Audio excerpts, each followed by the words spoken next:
Yo, what's good? I'm Fred, and today we're talking up a special one from none other than the man himself, Zion Williamson. And with the help from his younger brother, Noah, it's the Jordan Zion 1 Noah.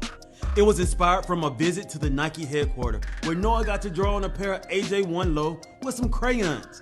So a special shoe means you definitely gotta dress it up right. For the total head look for this one, let's start with these dry fit Zion mesh shorts. Up top, the dry fit Zion printed black jersey. And to finish it up, let's grab this reversible Jordan Zion bucket hat. If that ain't hitting it for you, let's grab these dry fit elite stripe basketball shorts with the Jordan dry fit Zion shoe tee. And to wrap it up, this Jordan headband. Now, you're set for the court or everyday wear. Comment below, let me know what you're gonna wear with these kicks.